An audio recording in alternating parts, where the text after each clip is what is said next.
Atas nama Bapa dan Putra dan Roh Kudus, amin. Shalom alaikum bersama Mesia. Selamat bertemu kembali saudara, ini Romo Daniel. Saya sedang berada dalam safari pelayanan. Kemarin dari Bali, terus ke Banyuwangi, ke Mojokerto, sekarang di kota Kediri. Hari ini adalah hari Minggu tanggal 3 Oktober tahun 2021. Dari Kediri ini saya ucapkan kiranya Allah memberkati saudara sekalian. Bacaan kita untuk minggu ini epistel berasal dari Galatia pasal 2 ayatnya yang ke-16 sampai 20. Tolong dibacakan. Galatia pasal 2 ayat 16 sampai 20. Kamu tahu bahwa tidak seorang pun yang dibenarkan oleh karena melakukan hukum Taurat, tetapi hanya oleh karena iman dalam Kristus Yesus. Sebab itu kami pun telah percaya kepada Kristus Yesus, supaya kami dibenarkan oleh karena iman dalam Kristus, dan bukan oleh karena melakukan hukum Taurat. Sebab tidak ada seorang pun yang dibenarkan oleh karena melakukan hukum Taurat. Tetapi jika kami sendiri, sementara kami berusaha untuk dibenarkan dalam Kristus, ternyata adalah orang-orang berdosa. Apakah hal itu berarti bahwa Kristus adalah pelayan dosa? Sekali-kali tidak. Karena jikalau aku membangun kembali apa yang telah terombak, aku menyatakan diriku sebagai pelanggar hukum Taurat. Sebab aku telah mati oleh hukum Taurat untuk hukum Taurat, supaya aku hidup untuk Allah. Aku telah disalibkan dengan Kristus, namun aku hidup. Tetapi bukan lagi aku sendiri yang hidup, melainkan Kristus yang hidup di dalam aku. Dan hidupku yang kuhidupi sekarang di dalam daging adalah hidup oleh iman dalam Anak Allah, yang telah mengasihi aku dan menyerahkan dirinya untuk aku. Terima kasih. Untuk epistel, untuk Injil kita baca dari Matius pasal yang ke-22. Matius pasal yang ke-22 ayatnya yang ke-34 sampai dengan ayat yang ke-46. Demikian firman Tuhan. Ketika orang-orang Farisi mendengar bahwa Yesus telah membuat orang-orang Saduki itu bungkam, berkumpullah mereka. Dan seorang dari mereka, seorang ahli Taurat, bertanya untuk mencobai dia. Guru, hukum manakah yang terutama dalam hukum Taurat? Jawab Yesus kepadanya, kasihlah Tuhan Allahmu dengan segenap hatimu, dan dengan segenap jiwamu, dan dengan segenap akal budimu. Itulah hukum yang terutama dan yang pertama. Dan hukum yang kedua yang sama dengan itu ialah kasihlah sesamamu manusia seperti dirimu sendiri. Pada kedua hukum inilah tergantung seluruh hukum Taurat dan kitab para nabi. Ketika orang-orang Farisi sedang berkumpul, Yesus bertanya kepada mereka, katanya, apakah pendapatmu tentang Mesias? Anak siapakah dia? Kata mereka kepadanya, anak Daud. Katanya kepada mereka, jika demikian bagaimanakah Daud oleh pimpinan Roh Kudus dapat menyebut dia Tuannya ketika ia berkata, Tuhan telah berkata Tuanku, duduklah di sebelah kananku sampai musuh-musuhmu kutaruh di bawah kakimu. Jadi jika Daud menyebut dia Tuannya, bagaimana mungkin ia anaknya pula? Tidak ada seorang pun yang dapat menjawabnya, dan sejak hari itu tidak ada seorang pun yang berani menanyakan sesuatu kepadanya.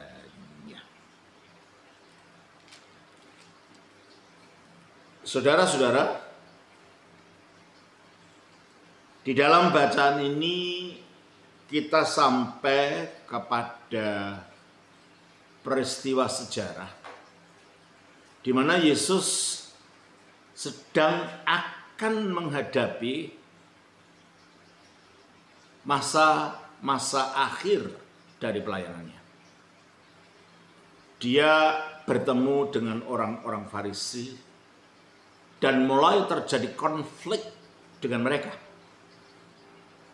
Sehingga orang Farisi berusaha untuk mencari-cari jalan, mencobai dia supaya ada alasan menuduh dia. Dan akhirnya menangkap dia. Dan akhirnya menghukum dia. Oleh karena itu dalam bacaan kita ini kita melihat, kita baca.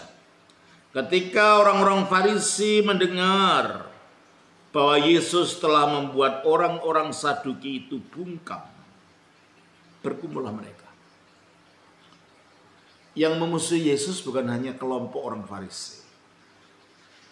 Orang Farisi adalah kelompok orang yang tadinya merupakan orang-orang yang protes terhadap usaha Helenisasi, pengyunanian daripada orang Yahudi. Yang terutama disponsori oleh kaum imam. Nah, kaum imam ini merasa mempunyai kuasa pada waktu itu sebagai orang-orang yang mempunyai otoritas di Bait Allah. Dan mereka mengaku bahwa diri mereka ini sebagai keturunan Imam Sadok pada zamannya Salomo. Lalu mereka membentuk partai, membentuk kelompok. Itulah Saduki, dari kata Sadok. Ya, memang berbeda pendekatan antara orang-orang Saduki dan orang-orang Farisi terhadap Taurat. Orang Saduki lebih liberal. Mereka hanya menerima 5 buah kitab Musa, sehingga mereka tidak percaya adanya roh, mereka tidak percaya adanya kebangkitan, dan macam-macam pemikiran-pemikiran liberal lainnya. Sementara orang Farisi, kata-kata Farisi ini berasal dari bahasa Ibrani perusim. Perusim itu dari kata paras. Paras itu artinya memotong atau memisah. Jadi mereka adalah orang-orang yang memisahkan diri dari kebanyakan mereka yang saat itu dianggap berkompromi terhadap paganisme, dianggap berkompromi dengan budaya Yunani, dan mereka menekankan pada kesetiaan di dalam menjalankan Taurat. Namun demikian kedua-duanya, meskipun antara orang Farisi dan orang Saduki ini mereka saling tidak setuju, antara orang Farisi dan Saduki ini saling konflik dalam pemahaman mereka tentang Taurat.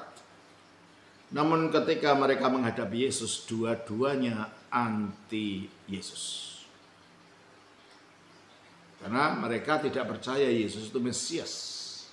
Mereka masih menunggu datangnya Mesias yang akan datang.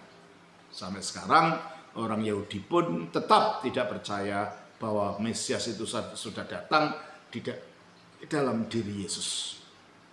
Mereka masih menantikan datangnya Mesias yang akan datang di akhir zaman.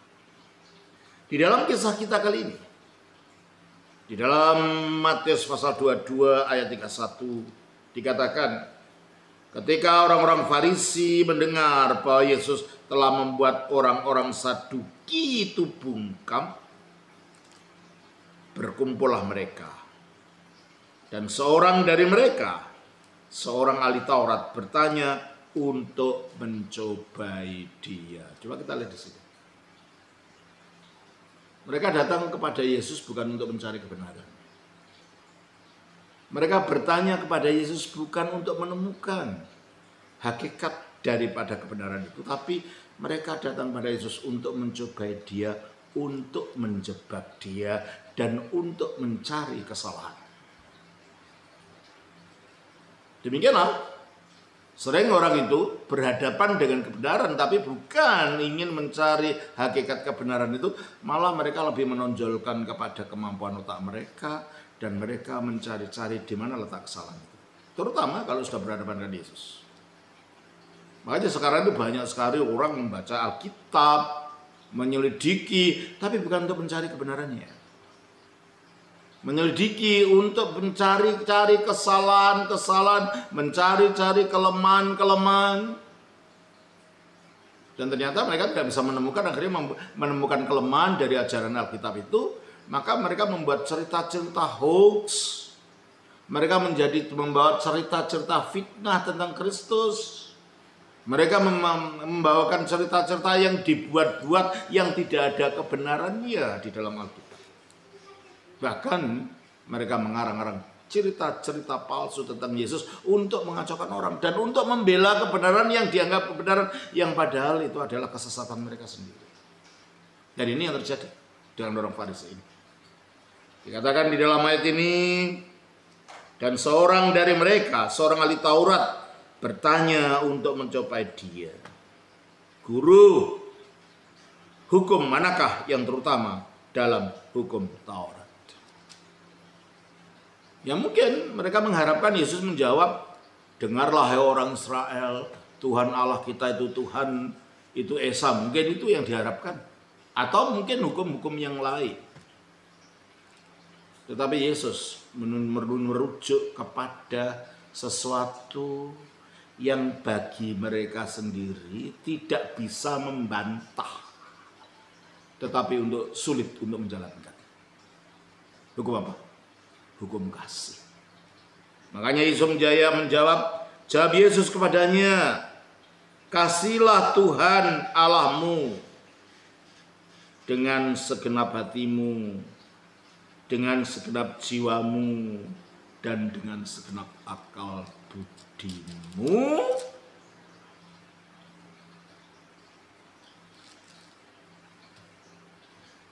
Kalau berbicara tentang Tuhan hanya secara teori itu mudah.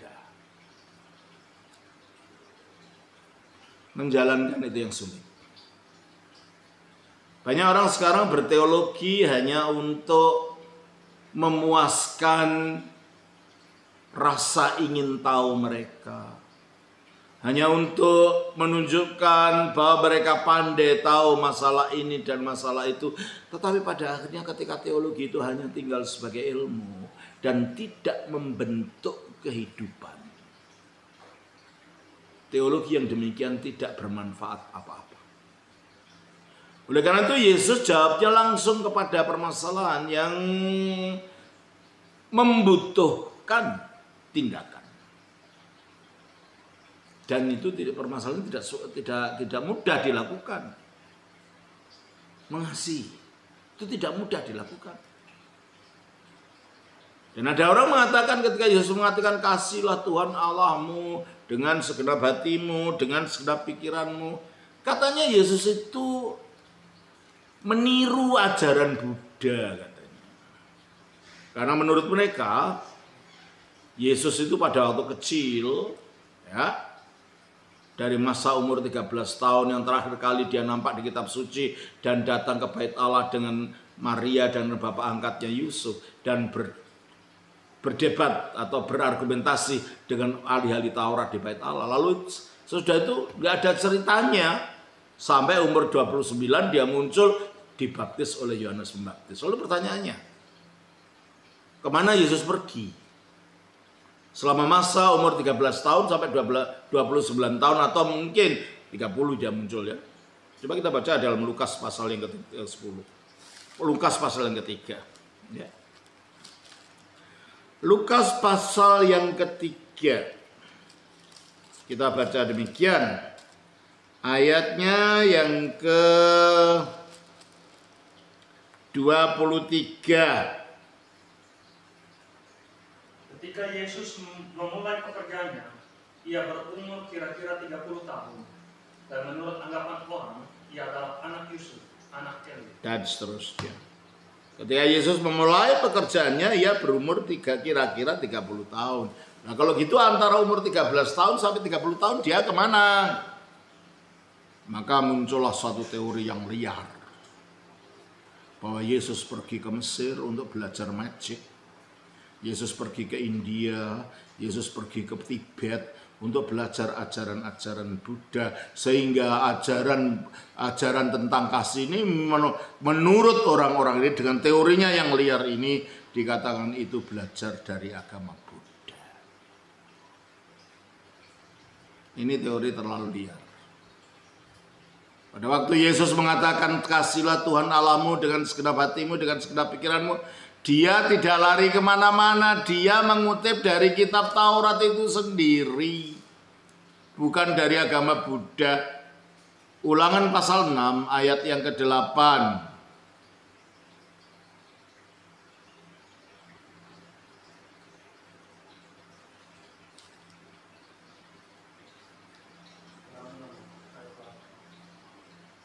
Ya, langsung baca. Ulangan 6 ayat 8. Haruslah juga engkau mengikatkannya sebagai tanda pada tanganmu. Mulai coba kalau kita baca ayat yang ke-6 saja, ayat 6.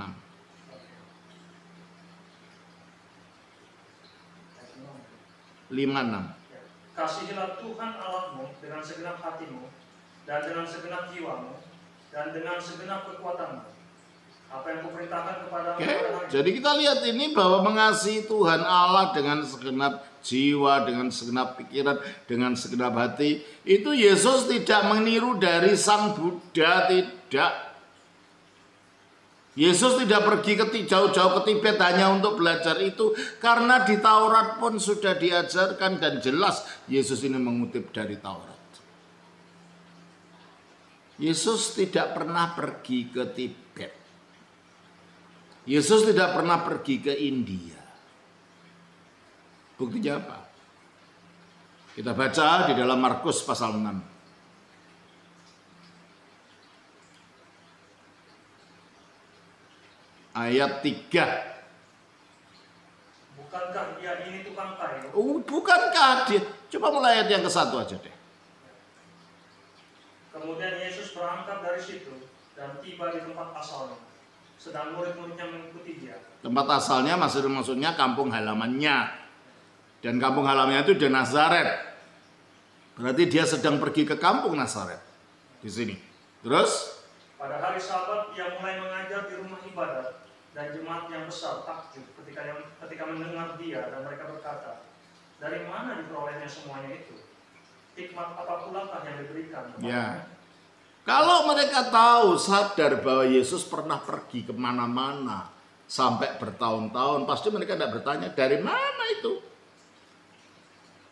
Pasti mereka mengatakan, ya tentulah dia belajar dari luar negeri sana ketika bertahun-tahun dari umur 13 sampai 29 dia tidak ada di Nazaret lalu belajar dari mereka. Tapi bahwa orang kampungnya sendiri menanyakan dari mana itu, mereka tidak pernah berpikir bahwa dia pernah pergi kemana-mana. Dari mana itu terus? Dan mujizat-mujizat yang demikian, bagaimana dapat diadakan oleh bagaimana dapat? Kalau mereka memang tahu bahwa dia pergi ke Mesir untuk belajar sihir dari sana, sehingga berbuat mujizat, pasti mereka mengatakan, oh malumlah dia pergi ke Mesir, belajar dari tukang-tukang sihir di sana. Maklah pergi dia India, dia belajar itu hikmat itu dari Buddha. Tidak ada tanda-tanda itu yang menunjukkan bahwa Yesus memang tidak pernah pergi kemana-mana dan orang-orang kampungnya tidak mengetahui dia pernah pergi kemana-mana. Terus kan? Bukankah dia ini tukang kayu? Bukankah dia ini tukang kayu? Seseorang dikenal dalam pekerjaannya kalau dia sudah melakukan pekerjaan itu lama di satu tempat yang sama. Bagaimana dia disebut tukang kayu kalau selama kecil dia pergi ke luar negeri, mana-mana tidak ada di kampung itu. Tidak mungkin orang akan mengenal dia pekerjaannya apa. Orang tahu dia tukang kayu kalau memang dia tinggal lama di situ dan melakukan pekerjaan itu selama sejauh yang diketahui orang-orang yang kenal dia. Bahwa Yesus disebut dia, bukankah dia orang ini tukang kayu? Dia sudah dikenal dengan pekerjaannya, berarti dia memang tinggal lama di situ. Bekerja selama sejauh itu, bekerja sebagai tukang kayu ini. Menunjukkan dia tidak pergi kemana-mana. Terus? Bukankah dia ini tukang kayu anak Maria, saudara Yakobus, Yoses, Yudas, dan Simon? Berarti keluarganya dikenal. Entah itu keluarga kandung, entah itu keluarga sepupu, dikenal. Orang kampung mengenalnya. Kalau dia pendatang, baru datang, umur 30 baru datang muncul di kampungnya lagi, nggak mungkin perkataan-perkataan yang muncul dari orang-orang kampung yang mengenal dia. Jadi kalau gitu mulai dari umur 13 sampai 29, Yesus berada di kampungnya mengikuti tata cara kehidupan Yahudi yang ada di kampungnya pada abad pertama itu. Jadi jelas kalau begitu Yesus tidak pernah pergi ke India, Yesus tidak pernah pergi ke Tibet, Yesus tidak pernah pergi ke Mesir untuk belajar ilmu-ilmu yang diteorikan secara liar oleh orang-orang yang ingin memang memporak-porandakan isi Injil dengan teori-teori mereka yang tidak-tidak itu. Jadi kalau gitu, ketika Yesus mengajarkan tentang hukum kasih ini, dia tidak belajar dari mana-mana, tetapi langsung dari Taurat itu sendiri. Yaitu dari Ulangan pasal yang ke-6, ayatnya yang ke-5 tadi. Tolong bacakan lagi. Kasihilah Tuhan Allahmu dengan segenap hatimu, dan dengan segenap jiwamu, dan dengan segenap kekuatanmu. Oke. Dalam ayat 37 dari Matius pasal 23 ini dikatakan, 22 ini dikatakan, jawab Yesus kepadanya, kasihlah Tuhan Allahmu dengan segenap hatimu, dan dengan segenap jiwamu, dan dengan segenap akal budimu. Ini dikutip dari Taurat langsung, yaitu dari Ulangan 6 ayat yang ke-5. Ayat 38. Itulah hukum yang pertama dan yang pertama. Ternyata menurut Yesus, hukum Allah, kehidupan agama yang hakiki, itu bukan masalah berdebat masalah teologi, berdebat masalah hukum ini dan itu enggak. Kehidupan agama yang sejati adalah mengekspresikan cinta, mengekspresikan kasih. Pertama kepada Allah. Yang bagaimana? Kasih kepada Allah dengan segenap hati. Jadi tidak ada bagian dari hati yang bukan untuk Allah. Dan ini tidak mudah. Dengan segenap hati, dengan segenap jiwa, dan dengan segenap akal budi. Berarti agama yang hakiki, kehidupan rohani yang hakiki itu harus pencurahan batin kepada yang ilahi. Dengan totalitas keberadaan diri orang itu. Bukan hanya apal teks-teks suci dari suatu kitab suci. Yang akhirnya mau digunakan untuk merendahkan orang lain, membenci orang lain. Untuk mengatakan hal-hal yang tidak baik orang lain. Demi membenarkan dirinya sendiri atau agamanya sendiri.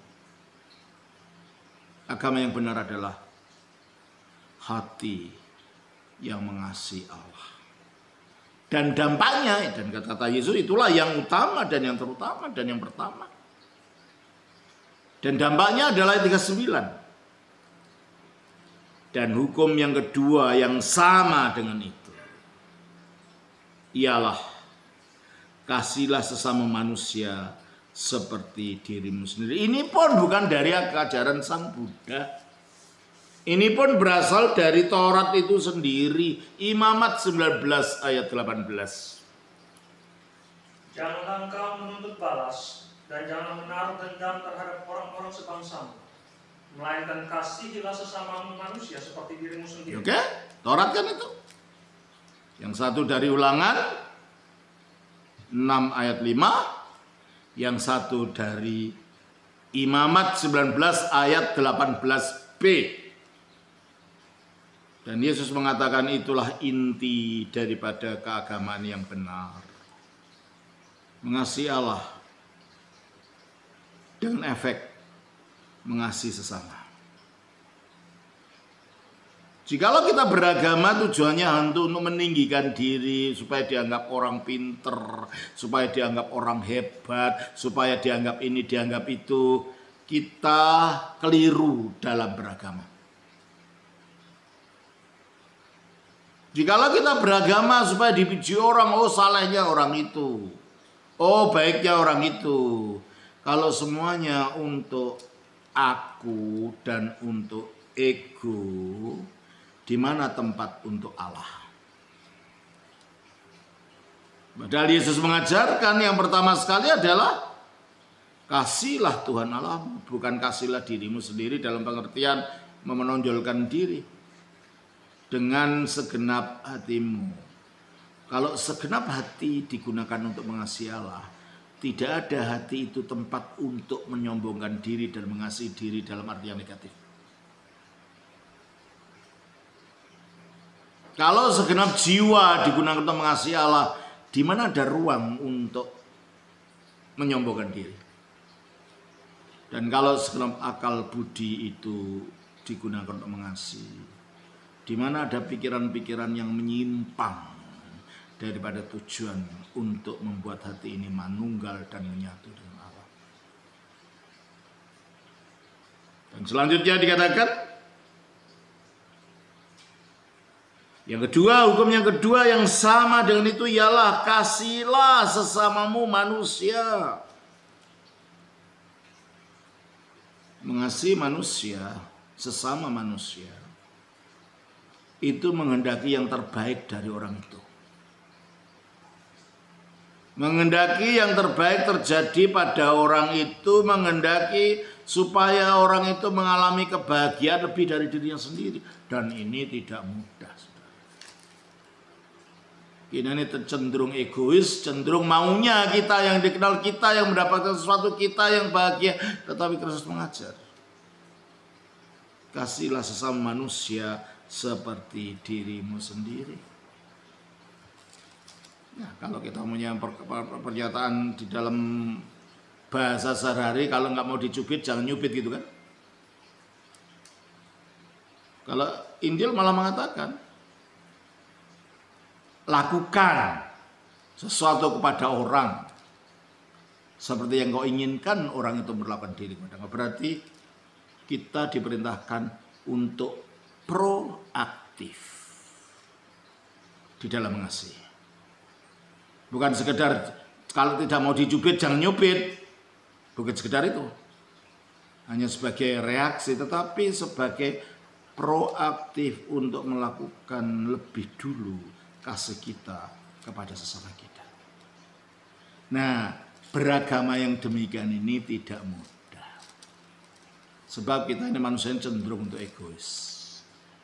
Cenderung untuk mementingkan diri sendiri. Makanya ketika orang-orang Farisi mencoba Yesus dengan cobaan-cobaan yang bersifat teori dan intelektual, dihantam langsung pada masalah hati, jiwa, dan akal budi.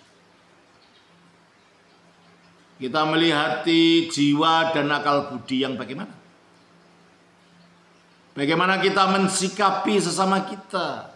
Kita rendahkan sesama kita?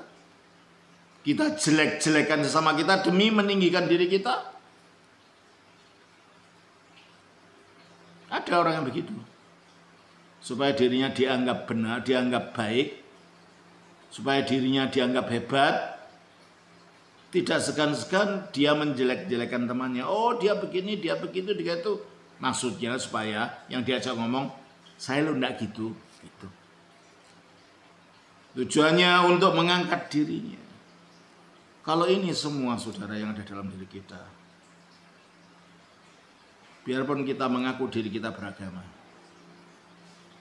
tapi beragama kita ini beragama yang bersifat kamuflase.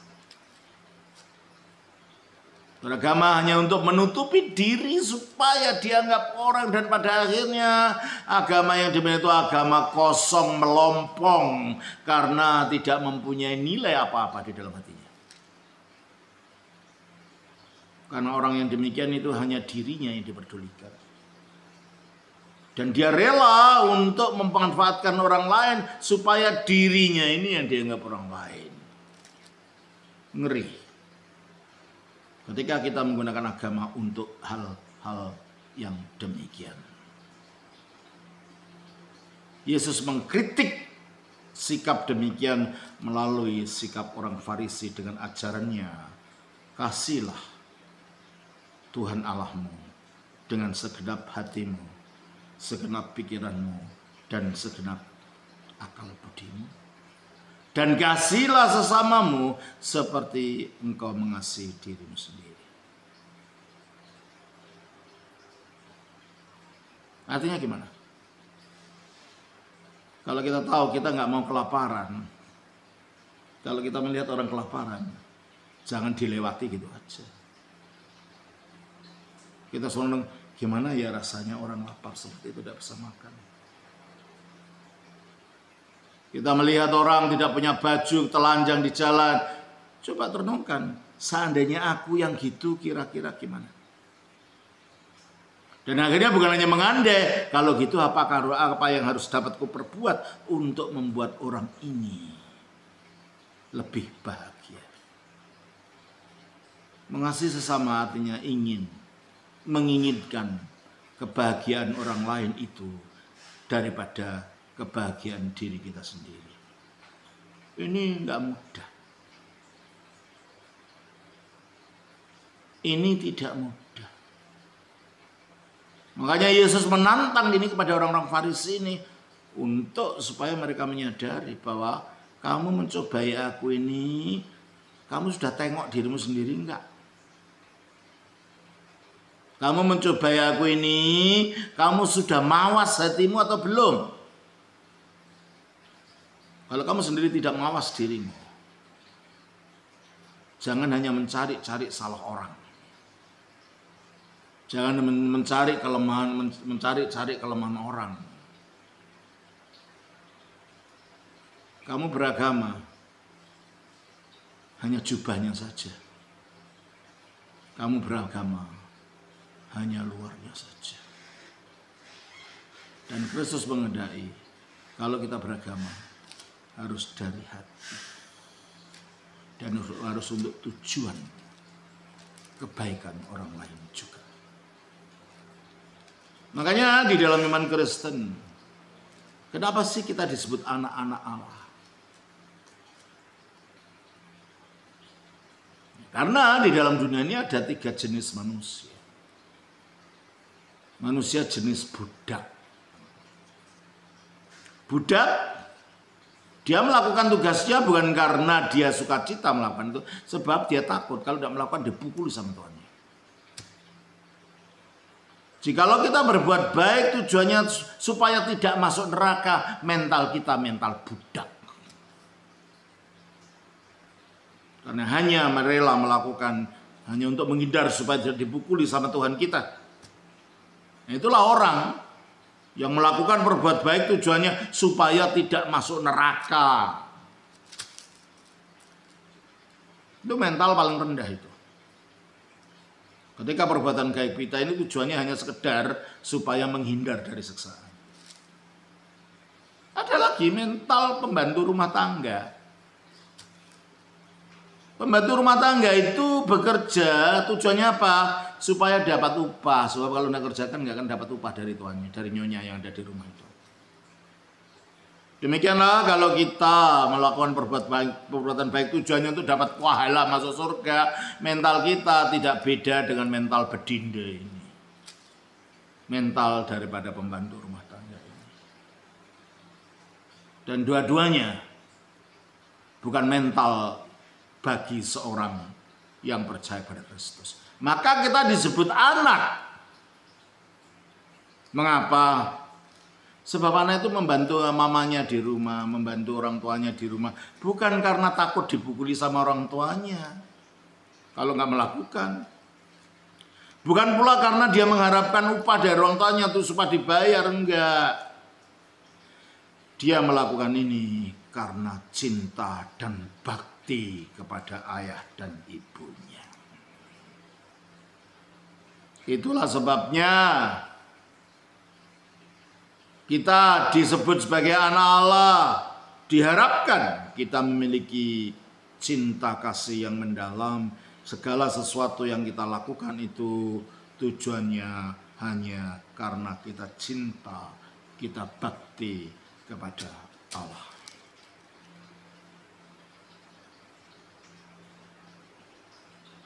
Sebab apa, saudara? Sebab kalau yang menjadi landasan kita beragama itu adalah menumpuk amal, hanyalah untuk melalui amal kita mengharapkan mendapat pahala untuk masuk surga. Maka pada akhirnya kita tidak bedanya dengan budak dan dengan pembantu rumah tangga tadi. Itulah sebabnya di dalam bacaan kita dari Galatia pasal yang ke-2 itu, bacaan kita tadi, dikatakan demikian oleh kitab suci.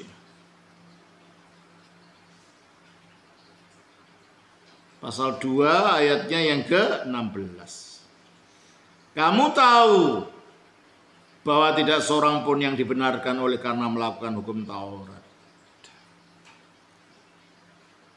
Ya, hukum Taurat ini berdiri untuk segala macam hukum. Setiap agama yang berdasarkan hukum itu dikatakan agama berdasarkan hukum Taurat. Mengapa begitu?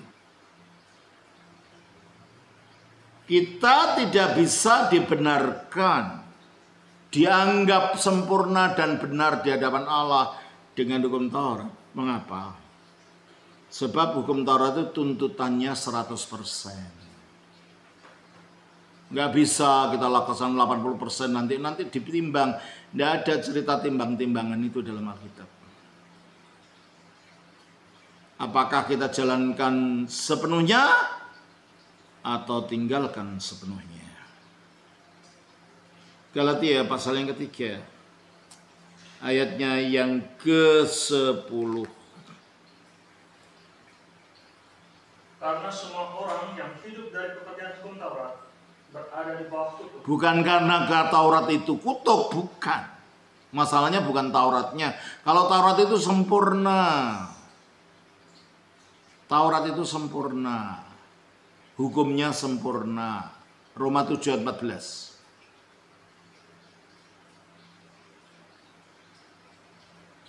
Rohani Taurat itu. Sebab kita tahu bahwa hukum Taurat adalah rohani, tetapi aku bersifat daging, terjual. Nah, ini masalahnya. Kalau Tauratnya sendiri rohani, yang jadi masalah itu kita ini loh. Taurat mengatakan jangan berzina. Nah, kita ini mudah sekali jatuh ke situ. Taurat yang salah atau kita yang salah kalau kita sama melakukan perbuatan dosa ini? Taurat tidak salah apa-apa. Taurat yang beritahu jangan lakukan ini lah. Kamu yang melakukan ya berarti yang bermasalah kamu, bukan Taurat gitu loh. Jangan mencuri. Nah, kita kerjanya korupsi. Itu kan mencuri, korupsi bukan? Maling. Kita diberi tugas, diberi kepercayaan oleh lembaga kah? Diberi kepercayaan oleh pemerintah kah? Kita selewengkan, kita gunakan itu untuk diri kita sendiri. Yang salah Tauratnya atau kita? Ya kita. Sebab kita yang melakukan. Makanya dikatakan di dalam Galatia 3 ayat 10 ini. Karena semua orang yang hidup dari pekerjaan hukum Taurat berada di bawah kutuk. Kenapa? Sebab ada tertulis, terkutuklah orang yang tidak setia. Nah, coba kita jujur. Kita bisa setia nggak menjalankan hukumnya Allah ini? Nggak ada lubangnya gitu? Kalau mengatakan, oh ya saya selalu setia, kamu bohong. Berarti kamu tidak jujur pada dirimu sendiri. Jujurlah. Kalau kita jujur, kita tahu kita tidak selalu setia menjalankan itu. Ya, kalau tidak setia maka kita kena kutuk. Sebab terkutuklah orang yang tidak setia. melakukan segala sesuatu. Nah, kita dapat melakukan segala sesuatu. Oh, semua saya lakukan. Kamu bohong. Coba kalau kamu bisa melakukan segala sesuatu, kamu betul-betul sempurna. Mana ada manusia bisa sempurna?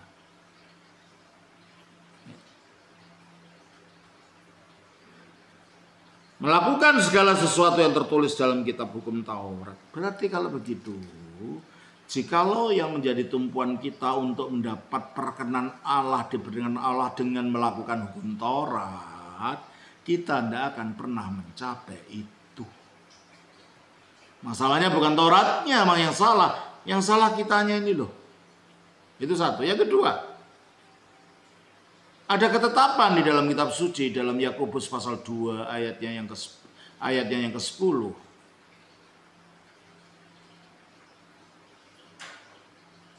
Sebab barang siapa menuruti seluruh hukum itu, tetapi mengabaikan satu bagian daripadanya, ia bersalah terhadap seluruhnya. Logikanya gimana?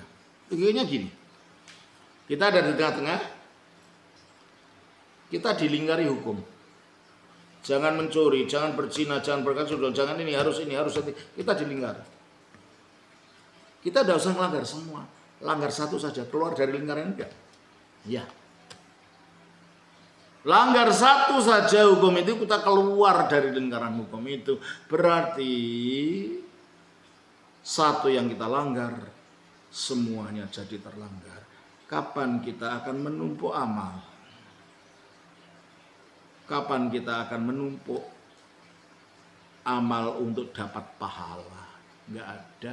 Kalau Taurat, hukum Allah, tuntutannya sempurna.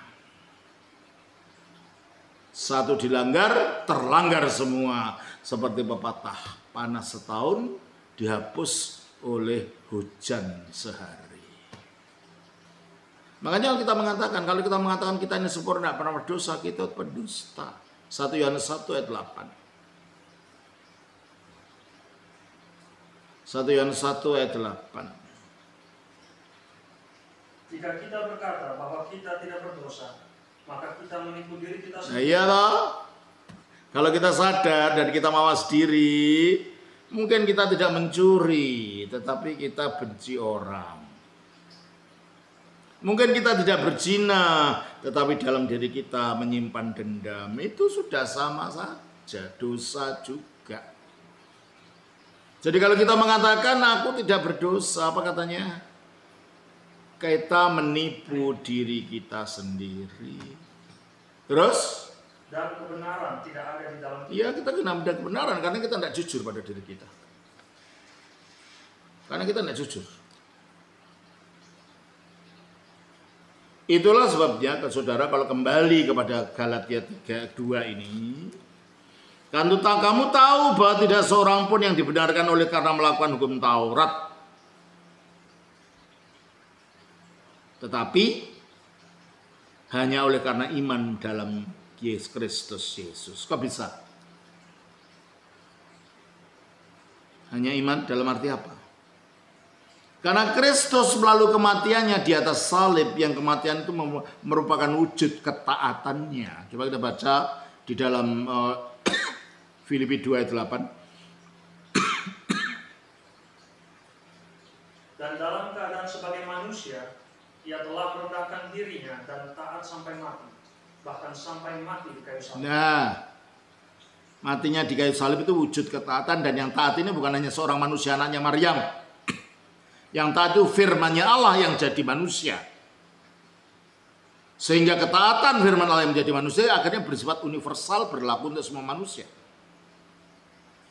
Padahal tuntutannya hukum itu taatlah kamu, dan Yesus telah mentaati intinya hukum tadi, yaitu taat. Dengan demikian, kemanusiaan Yesus yang mentaati seluruh hukum Taurat ini menyebabkan tuntutan-tuntutan Taurat itu seolah-olah dipakukan habis. Kamu tidak punya tuntutan sama saya lagi.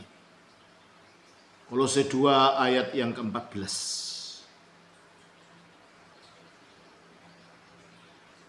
Dengan menghapuskan surat hutang yang oleh ketentuan-ketentuan hukum mendakwa dan mengancam kita. Nah, menghapuskan surat hutang. Hutang apa? Hutang terhadap hukum agama. hutang terhadap hukum Taurat. Jangan begini, kita lakukan itu berarti kita hutang. Gitu.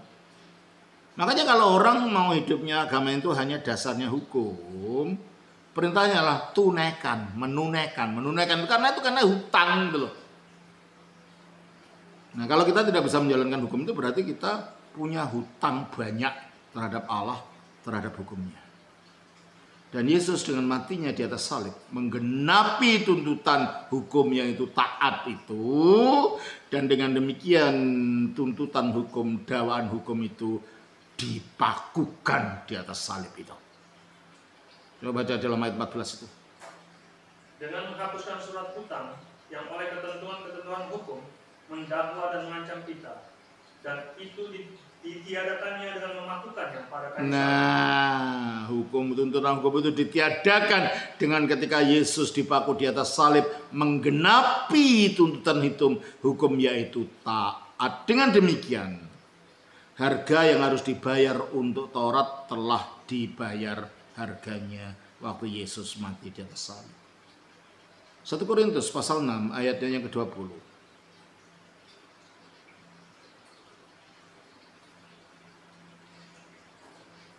Sebab kamu telah dibeli dan harganya telah lunas dibayar. Kapan lunasnya? Ya waktu dia taat itu. Menggenapi semua inti tuntutan hukumnya Allah, yaitu taat. Yesus telah membayar. Sehingga dengan demikian ketidaktaatan Adam telah dikalahkan oleh ketaatan Yesus. Dengan demikian Yesus adalah manusia, satu-satunya manusia yang benar di hadapan Allah. Roma 5 ayat 19. Roma 5 ayat 19. Jadi sama seperti oleh ketidaktaatan satu orang, yaitu Adam waktu di Taman Eden, semua orang telah menjadi orang berdosa. Akibatnya kita menjadi orang berdosa. Demikian pula oleh ketaatan satu orang, yaitu Yesus waktu disalibkan, semua orang menjadi orang benar. Menjadi orang benar. Berarti kalau kita oleh iman manunggal dengan Yesus, kita terhisap dari atau terhisap dengan keberadaan Yesus sebagai orang benar, itu kita dianggap orang benar juga. Kita menjadi benar di hadapan Allah. Bukan karena Taurat, tetapi karena iman, karena manunggal dengan Yesus. Yang Yesus telah mencapai kebenaran itu melalui ketaatannya di atas salib. Coba kita baca lagi dalam Galatia 3 ayat 2 ini. Kamu tahu bahwa tidak seorang pun yang dibenarkan oleh karena melakukan hukum Taurat, tetapi hanya oleh karena iman dalam Kristus Yesus. Sebab itu kami pun, para rasul maksudnya, telah percaya kepada Kristus Yesus, supaya kami dibenarkan oleh karena iman dalam Kristus dan bukan oleh karena melakukan hukum Taurat. Sebab tidak ada seorang pun yang dibenarkan oleh karena melakukan hukum Taurat. Mengapa? Yaitu tadi. Itu tadi, pelanggaran satu menyebabkan terhapusnya semua amal. Maka dengan melakukan hukum Taurat, tak seorang pun akan dibenarkan di hadapan Allah. Nah, hukum Taurat itu bukan hanya sekedar hukum Taurat yang dalam perjanjian lama, semua hukum agama. Kalau orang ingin mendapatkan pahalanya dengan melakukan hukum agama, ya ini dapatnya. Kita tidak akan pernah dibenarkan karena kita tidak akan dapat secara sempurna menjalankan semua hukum itu. Kita hanya dibenarkan di dalam Yesus karena Yesus melalui kematiannya, menjalankan ketaatan, dia telah memakukan tuntutan-tuntutan hukum Taurat tadi. Ayat 17. Tetapi jika kami sendiri, maksudnya para rasul dan orang yang percaya, sementara kami berusaha untuk dibenarkan dalam Kristus, ternyata adalah orang berdosa. Ya ternyata kami ingin dibenarkan, ternyata masih berdosa juga gitu. Apakah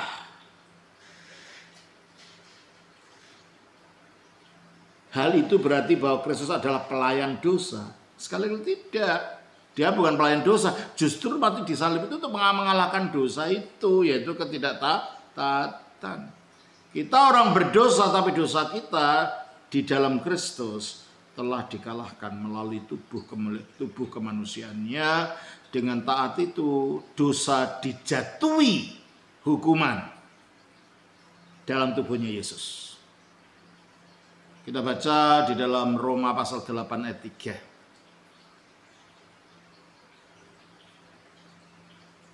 Sebab apa yang tidak mungkin dilakukan hukum Taurat karena tak berdaya oleh daging. Ya, karena daging kita punya sifat daging, Taurat tidak bisa berbuat apa-apa untuk mengubah kita. Telah dilakukan oleh Allah. Nah, oleh karena itu Allah melakukannya dengan jalan apa? Dengan jalan mengutus anak. Nah, dengan firman-Nya jadi manusia. Terus?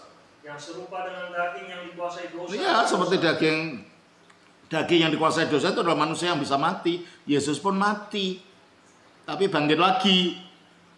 Jadi matinya tidak permanen seperti orang berdosa, tapi tidak berdosa karena buktinya bisa bangkit lagi. Terus?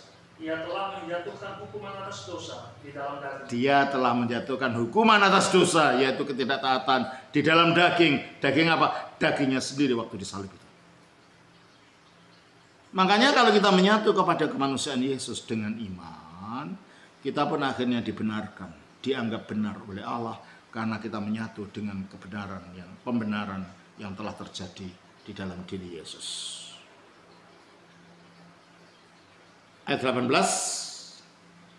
dari Galatia 2. Karena jikalau aku membangun kembali apa yang telah aku rombak, aku menyatakan diriku sebagai pelanggar hukum Taurat.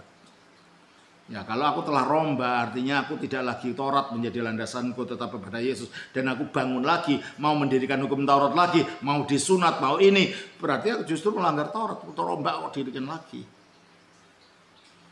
Ya, kalau sudah bebas dari Taurat ya jangan kembali ke situ. Ini kan kasusnya orang Galatia ini mau kembali meminta disunat untuk menjalankan Taurat. Sunat itu salah satu simbol harus menjalankan hukum Taurat. Kasusnya kan itu di sini dalam kisah ini. Ya.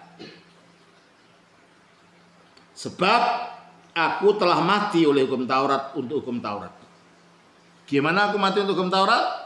Dengan menyatu dengan kematian Yesus oleh baptisan.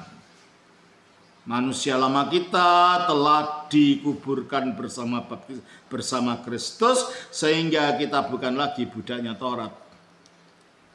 Sehingga karena kita telah mati, Taurat tidak mempunyai klaim atas kita. Maka di sini dikatakan sebab aku telah mati oleh hukum Taurat untuk hukum Taurat. Untuk apa? Untuk bebas dari klaimnya hukum Taurat. Terus? Supaya aku hidup untuk Allah. Nah, itu.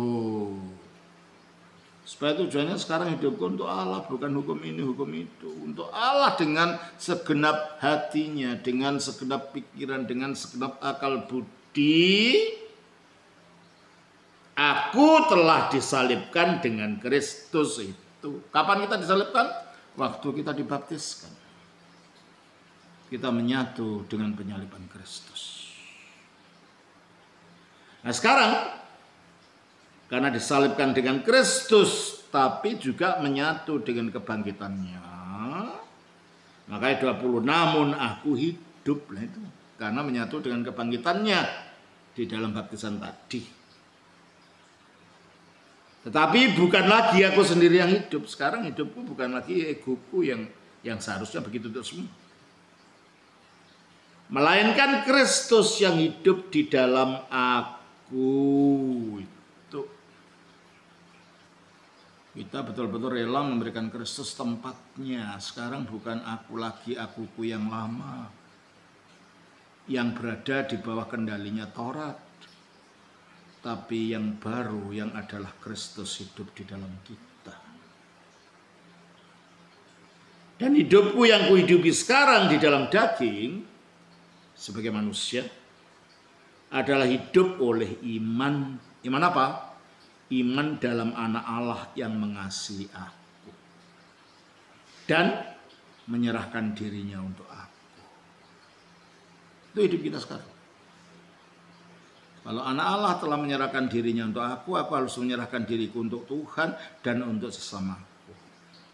Kalau anak Allah telah mengasihi aku, maka aku sekarang juga menyatu dengan kasih itu, sehingga aku harus mengasihi Allah dengan segenap hatiku, dengan segenap jiwaku, dengan segenap pikiranku, dan mengasihi sesama. Itu efeknya.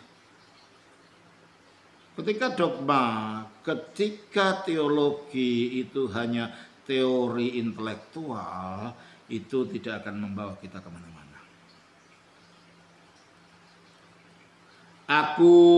Jadi kalau begitu, sekarang kita harus hidup di dalam Kristus. Mempercayai Kristus memang tetap hidup sebagai firman Allah itu.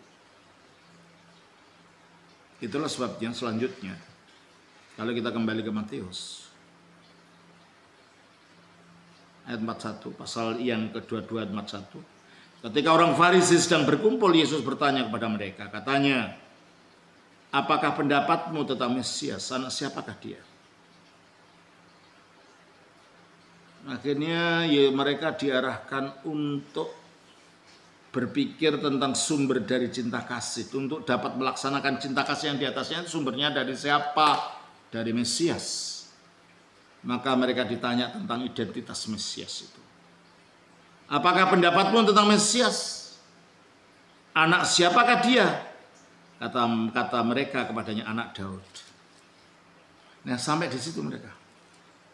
Anak Daud dalam arti manusia biasa yang nanti akan lahir jadi jenderal penuntun orang Yahudi melawan orang Romawi, titik. Jadi dalam pikiran mereka Mesias itu hanya manusia biasa yang menuntun pemberontakan, memimpin pemberontakan terhadap penjajah Romawi. Loh, kalau Mesias semacam itu ya tidak akan memberikan keselamatan apa-apa. Tidak akan memberikan kemampuan manusia untuk dapat mengasihi Allah dengan segenap jiwa, dengan segenap pikiran, dan dengan segenap akal budi. Tidak dapat memampukan manusia untuk dapat mengasihi sesamanya. Kalau Mesiasnya model itu. Sebab Mesias yang model itu tidak akan dapat memberikan kuasa pembaruan dalam diri. Makanya dari Mesias yang sekedar manusia ini, ayat 43, katanya kepada mereka, jika demikian, bagaimanakah Daud oleh pimpinan roh dapat menyebut dia Tuhannya, sebenarnya bukan Tuhannya. Karena dia mengutip dari dalam ayat 44 ini, ketika ia berkata Tuhan telah berfirman kepada Tuanku, ini diambil dari Mazmur 110 ayat 1. Coba kita baca. Demikianlah firman Tuhan kepada Tuanku. Ya. Naum Yahweh le Adonai. Firman Tuhan, firman Yahweh kepada Adonai. Jadi sebenarnya Adonai itu bukan Tuhan, ya memang Tuhan. Saya nggak tahu kenapa NLAI menerjemahkannya secara tidak konsisten. Di dalam Mazmur disebut Tuhanku, setelah dikutip jadi Tuanku. Loh, kok jadi begitu?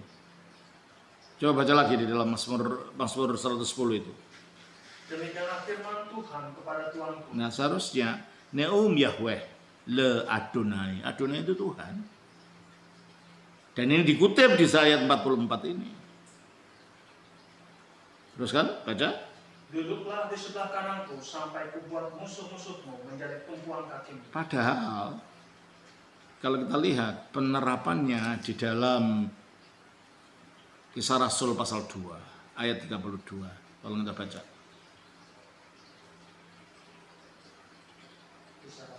Pasal 2 ayat 32. Yesus inilah yang dibangkitkan Allah. Dan tentang hal itu kami semua adalah saksi. Nah, jadi Yesus dibangkitkan, para rasul saksinya. Terus? Dan sesudah dia ditinggikan oleh tangan. Nah, setelah bangkit itu dia duduk di sebelah kanan Allah. Ditinggikan di tangan kanan Allah. Terus? Dan menerima Roh Kudus yang dijanjikan itu. Maka dicurahkannya apa yang kamu lihat dan dengar di sini. Oke, teruskan ayat selanjutnya. Sebab bukan Daud yang naik ke surga. Nah, Daud menubuatkan tentang seseorang di sebelah kanan Allah. Tapi yang naik ke surga bukan dia. Teruskan. Malahan Daud sendiri berkata, Tuhan telah berfirman kepada Tuhan. Nah, itu kan mengutip dari Mazmur 110 tadi. Terus? Duduklah di sebelah kananku sampai kubuat musuh-musuhmu. Nah, padahal yang duduk di sebelah Tuhan itu berbicara pada dia yang duduk di sebelah kanannya, disebut sebagai Tuhan Adonai. Padahal secara sejarah yang duduk di sebelah kanannya Bapa ini adalah Yesus. Kalau gitu Adonai tadi adalah Yesus. Oleh karena ini tidak mungkin diterjemahkan Tuhan. Teruskan. Jadi seluruh kaum Israel harus tahu dengan pasti bahwa Allah telah membuat Yesus yang kamu salibkan itu menjadi Tuhan. Nah, ini kan tidak sinkron. Ya, kalau itu Tuhan, ya itu harus Yesus menjadi Tuhan gitu. Sebab ini merupakan kelanjutan dari proses pemikiran tentang Mazmur 110. Yahweh berfirman kepada Adonai, kepada Tuhan yang duduk di sebelah kanannya. Akhirnya yang di sebelah kanannya itu adalah Yesus. Maka kalau gitu Tuhan itu ya Yesus. Maka kesimpulannya ayat 36 itu apa itu? Menjadi Tuhan dan Kristus. Tuhan. Loh, kenapa di situ Tuhan, tadinya Tuhan di atas? Ini membingungkan terjemahan semacam ini. Berarti kalau gitu yang dimaksud memang Tuhan. Kristus itu yang diberi segala kuasa. Maka kembali kepada Matius 22 tadi ayat 41, katanya kepada mereka, jika demikian bagaimanakah Daud oleh pimpinan roh dapat menyebut dia Tuhannya? Seharusnya gitu kalau konsisten. Ya, ketika ia berkata Tuhan telah berfirman, Yahweh telah berfirman kepada Tuhanku, duduklah di sebelah kananku sampai musuh-musuhmu kutaruh di bawah kakimu. Jadi kalau kamu mengakui Yesus hanya sekedar anak Daud secara fisik saja, tetapi di dalam Mazmur dikatakan bahwa dia adalah Tuhan, gimana kamu bisa mengatakan dia hanya sekedar anak Daud? Dan kalau kamu tidak mengakui keilahiannya, maka kamu memang tidak akan dapat mengasihi Tuhan, sebab kasih ini kasih yang bersifat ilahi, kasih supernatural yang hanya bisa diberikan oleh yang ilahi. Maka dikatakan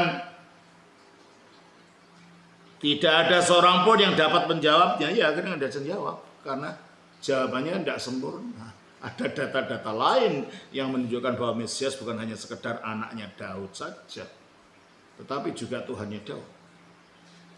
Ya. Tidak ada seorang pun yang dapat menjawabnya, dan sejak hari itu tidak ada seorang pun yang berani menanyakan sesuatu kepadanya. Berarti pengakuan Yesus sebagai Tuhan itu penting sekali jikalau kita ingin menghidupi kehidupan kekristenan, sebab pada akhirnya kehidupan Kristen bukan yang sekedar moral yang bersifat moral yang bersifat umum. Semua orang punya moral. Tapi kekristenan bukan yang sekedar moral. Moralnya umat Kristen adalah sebagai akibat kehidupan Yesus yang bekerja di dalam dirinya. Sebagai buah-buah dari roh. Agama Kristen bukan agama moralistis atau moralisme. Agama Kristen adalah agama yang memunculkan hidup ilahi di dalam orang yang beriman. Sehingga memunculnya kekudusan, memunculkan sifat-sifat ilahi di dalam dirinya. Yang menyatakan diri dalam bentuk kasih. Mengasihi Allah dengan segenap hati, segenap jiwa, dan segenap akal budi, dan mengasihi sesama. Dan itu landasannya kita punya Tuhan yang hidup di dalam kita, yang memberikan kehidupan baru itu. Saudara, semoga kita makin hari makin menghayati makna kehidupan kita dalam Kristus ini, sehingga hidup Kristus itu akan nyata dalam kehidupan kita. Kita berikan tempat bagi Dia untuk menghidupi dirinya melalui kita. Kiranya Tuhan berkati kita semua. Nama Bapa, Putra, Roh Kudus. Amin.